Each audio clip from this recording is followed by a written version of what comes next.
আসসালামু আলাইকুম এভরিওয়ান, সবাই কেমন আছো? আশা করি সবাই ভালো আছো। আমিও আলহামদুলিল্লাহ ভালো আছি।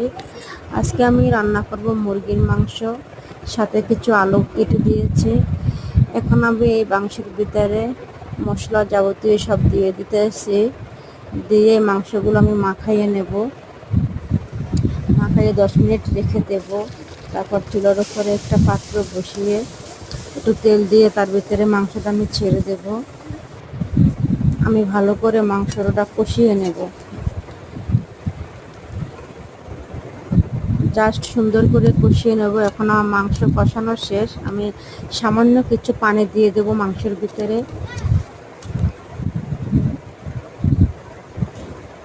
কতক্ষণ জাল দিয়ে নেব।